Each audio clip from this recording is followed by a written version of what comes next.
Баршаңызға сәлем. Бүгін 35-ші сабақтың есептерін орындаймыз. Сабақтың тақырыбы 8-9 сандарына көбейту және бөлу кестесі. Бұл сабақта 8 пен 9-ға көбейту және бөлу кестесін құруды, оны қолдануды үйренеміз. Бірінші есеп. Жақсылық жамандықты жеңетіні туралы қандай ертегілер білесің? Қоянның әрбір секіргені 8 бірлікке тең. 3, 6, 8 секіргенінде неше бірлік бар? Демек, әрбір секіргені 8 бірлікке тең екен. Ендеше 3 рет секіргенде ол 1, 2, 3, 24 бірлік болады екен. Ал 6 рет секіргенде 1, 2, 3, 6, 6 рет секіргенде 48 бірлік. Ал 8 рет 7, 8 рет секіргенде 64 бірлік бар екен. Демек, 8-ге көбейту және бөлу кестесін құрастыр және жаз дейді. Ал 8-ді 8-ге көбейтсек 64 болады, 8-ді 9-ға көбейтсек 72. Яғни, өйткені 8-ді 1-ге көбейтсек 8, 1 рет секіргенде 2-ге көбейтсек 16, 3-ге көбейтсек 24, 4-ге көбейтсек 32, 5-ге көбейтсек 40, 6-ға көбейтсек 48, 8-ді 7-ге көбейтсек 56, 8-ді 8-ге көбейтсек 64, 8-ді 9-ға көбейтсек 72, 8-ді 10-ға көбейтсек 80 болады. Демек, мына жерде 8-ді 9-ға көбейткен 72, мына жерде көбейткіштердің орны ауысып келіп тұр, ендеше көбейтінді бәрібір 72-ге тең болады. Ал 64-тің 8-ге бөліндісі 8-ге тең, 72-нің 8-ге бөліндісі 9-ға тең болады. Ал 72-ні 9-ға бөлсек 8-ге тең. Демек, бірінші есептің жауабын жазып қоямыз. Қоянның 3 секіргенінде 24 бірлік бар. Өйткені 8-ді 3-ге көбейтсек 24. Қоянның 6 секіргенінде 48 бірлік бар. Яғни 8-ді 6-ға көбейтсек 48. Қоянның 8 секіргенінде 64 бірлік бар. Яғни 8-ді 8-ге көбейтсек 64. Кітапта айтылғандар дәл осылай жазып қоямыз да, енді 8-ге көбейту кестесін жазамыз. Және бөлу кестесі. 8-ді 2-ге көбейтсек 16, 8-ді 3-ге көбейтсек 24, 8-ді 4-ге көбейтсек 32. Енді мына жерден біз көбейтіндінің мәнін 8-ге бөлсек, 16-ны 8-ге бөлсек 2 келіп шығады. 24-ті 8-ге бөлсек 3. 32-ні 8-ге бөлсек 4 келіп шығады. Яғни көбейткіштердің екіншісі келіп шығады. Енді 8-ді 5-ге көбейтсек 40, 8-ді 6-ға көбейтсек 48, 8-ді 7-ге көбейтсек 56. Енді осы көбейтіндіні 8-ге бөлсек екінші көбейткіш келіп шығады. 40-ті 8-ге бөлсек 5, 48-ді 8-ге бөлсек 6, 56-ны 8-ге бөлсек 7. Екінші есеп. Қоянның әрбір секіргені 9 бірлікке тең. 3, 6, 8 рет секіргені неше бірлік? 9-ға көбейту және бөлу кестесін толықтырып жаз. Демек, әрбір секірген 9 бірлікке тең болса, 3 рет секіргенінде 27-ге келеді. 6 рет секіргенде 4, 5, 6. 6 рет секіргенде 54-ге келеді. 8 рет 7, 8 рет секіргенде 72 бірлікке тең болады екен. Енді 9-ды 9-ға көбейтсек 81, 81-ді 9-ға бөлсек 9 болады, ал 81-ді 9-ға бөлсек те бәрібір 9 болады. Яғни, көбейтіндінің мәнін көбейткіштердің біреуіне бөлсек, екінші көбейткіш келіп шығады. Берілген жауабын жазып қоямыз. Біріншісін, қоянның 3 секіргені 27 бірлікке тең. Өйткені 9-ды 3-ге көбейтсек 27. Қоянның 6 секіргені 54 бірлікке тең. 9-ды 6-ға көбейтсек 54 болады. Қоянның 8 секіргені 72 бірлікке тең. 9-ды 8-ге көбейтсек 72-ге тең. 9-ды 2-ге көбейтсек 18, 9-ды 3-ге көбейтсек 27, 9-ды 4-ге көбейтсек 36, 9-ды 5-ге көбейтсек 45, 9-ды 6-ға көбейтсек 54, 9-ды 7-ге көбейтсек 63, 9-ды 8-ге көбейтсек 72, 9-ды 9-ға көбейтсек 81. Бұл 9-ға көбейту кестесі. Енді 9-ға бөлу кестесін құрастырамыз. Бұл жерде көбейтіндінің мәнін бірінші көбейткішке бөлетін болсақ, екінші көбейткіш келіп шығады. Ал Екінші көбейткішке бөлетін болсақ, мына бірінші көбейткіш келіп шығады. Міне осы жерде жазамыз. 18-ді 9-ға бөлсек 2, 27-ні 9-ға бөлсек 3, 36-ны 9-ға бөлсек 4, 45-ті 9-ға бөлсек 5, 54-ті 9-ға бөлсек 6, 63-ті 9-ға бөлсек 7, 72-ні 9-ға бөлсек 8, 81-ті 9-ға бөлсек 9. Енді екінші көбейткішке бөлеміз, онда 9, бірінші көбейткіш келіп шығады. 18-ді 2-ге бөлсек 9, 27-ні 3-ге бөлсек 9, 36-ны 4-ге бөлсек 9, 45-ті 5-ге бөлсек 9, 54-ті 6-ға бөлсек 9, 63-ті 7-ге бөлсек 9, 72-ні 8-ге бөлсек 9, 81-ті 9-ға бөлсек те 9. Үшінші есеп. 9 басты айдаһардың әр басы түскі аста 2 бәліштен жейді. Айдаһар түскі асқа барлығы қанша бәліш жейді? Демек, айдаһардың 9 басы бар екен. Әр біреуі 2 бастан жесе, 9-ы қанша жейді дейді. Оны табу үшін біз 9-ды 2-ге көбейтеміз. Берілген жазамыз. Әр басы 2 бәліш жесе, 9 бас неше бәліш жейді деп сұрақ қойып, шешуін орындаймыз. Жоғарыда айтқандай, ол үшін 2-ні 9-ға көбейтеміз. Бұл 18 болады.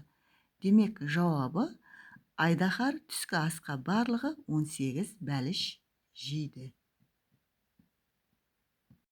Төртінші есеп. Кесте бойынша есептер құрастырып, оларды шығар. Демек, бұл жерде бір қораптың массасы саны, жалпы массасы берілген.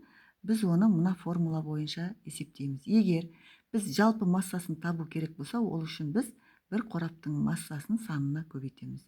Егер массасын табу керек болса, жалпы массаны санға бөлеміз. Егер санын табу керек болса, жалпы массасын массаға бөлеміз. Демек, берілген жазып аламыз. Бір қорап 4 килограмм болса, 8 қорап неше килограмм деген сұрақ қоямыз. Ендеше бұл жерде жалпы массасын табу керек екен. Шешуін жазып, жалпы массаны табу формуласын жазып қоямыз. Жалпы массасын табу үшін бір қораптың массасын санына көбейтеміз. Ендеше 4 килограммды 8-ге көбейтсек, 32 килограмм болады. Демек, жауабы 8 қорапқа 32 килограмм алма салынды. Екіншісін жазамыз. Екіншісінде 8 қорабымыз 32 килограмм екен, бір қорабымыз неше килограмм екенін табуымыз керек. Бұл жерде бір қораптың массасын табу керек. Ендеше ол үшін біз жалпы массасын санына бөлеміз. Яғни 32-ні 8-ге бөлсек 4 болады. Демек, жауабы бір қорапқа 4 килограмм алма сияды. Кейінгісі, бір қорабымыз 4 килограмм екен, 32 килограммымыз неше қорап деген сұрақ қойдық. Ендеше бұл жерде санын табу керек болып тұр. Санын табу үшін біз жалпы массаны массаға бөлеміз. Бір қораптың массасына. Демек, шешуін жазамыз. 32-ні 4-ге бөлсек 8 болады. Демек, жауабы 32 килограмм алма 8 қорапқа теңдей салынды. Бесінші есеп. Есепті шығарыңдар. 8 тобатайға 64 литр сүт құйылды. 32 литр сүтті құю үшін осындай қанша тобатай қажет? Тобатай сүт құюға арналған ыдыс. Мына жерге жазып қоямыз. Міне бір тобатайдың сыйымдылығы бірдей екен. Саны біреуінікі 8, екіншісінікі белгісіз. Бірақ жалпы сыйымдылығы 8 тобатайдікі 64 литр, мына белгісіз тобатайлардікі 32 литр екен. Демек, 32 литр құю үшін қанша тобатай керек екендігін біз есептеп табамыз. Ендеше берілген жазамыз. 64 литріміз 8 тобатай, 32 литр неше тобатай деген сұрақ қойып, шешуін орындаймыз. Бірінші, бір тобатайға неше литр сүт кететінін анықтаймыз. Ол үшін 64-ті 8-ге бөлеміз.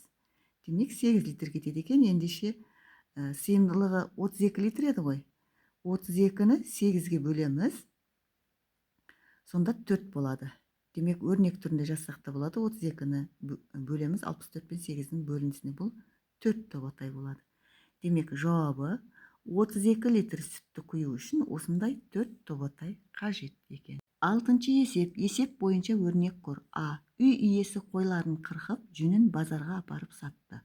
Ол бір қойдан 7 килограмм жүн қырықты. Егер базарға 56 килограмм жүн апарған болса, онда ол неше қой қырыққан? Бір қойдан 7 килограмм екен, 56 килограммды неше қойдан алады деп, бұл жерде жалпы санын табу керек керек болып тұр. Енді санын табу үшін жалпы массаны массаға бөлеміз. Енді 56-ны 7-ге бөлсек 8 болады. Демек жауабы үй иесі 8 қой қырыққан. 6-шы есептің әсі. Егер ол бір қойдан 6 килограмм жүн қырықса, онда 8 қойдан қанша жүн алады? Берілген жазып қоямыз. Бір қойдан 6 килограмм, 8 қойдан неше килограмм деп. Бұл жерде жалпы массасын табу керек болып тұр. Шешуін орындаймыз. Ол үшін біз массаны санға көбейтеміз. Яғни 6 килограммды 8-ге көбейтсек 48 килограмм. Демек жауабы 8 қойдан 48 килограмм жүн алады.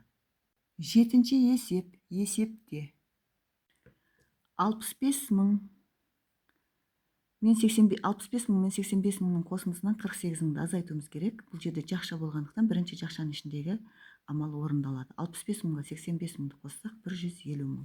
Енді осы 150 мыңнан 48 мыңды азайтамыз. Бұл 102 мыңға тең болады. Екіншісі 500 мыңнан 609 мың мен 452 мыңның айырмасын азайту керек. Бірінші жақшаның ішіндегі азайту амалын орындаймыз. 609 мыңнан 452 мыңды азайтсақ 157 мың болады. Енді осы 157 мыңды 500 мыңнан азайтамыз. 500 мың азайтып 157 мың деп баған түрінде жазып азайттық. Бұл 343 мыңға тең. Екінші өрнектің мәні 343 мыңға тең. 175 мыңға 900 мың мен 465 мыңның айырмасын қосамыз. Бірінші жақшаның ішіне 900 мыңнан 465 мыңды азайтамыз. Бұл 435 мың болады.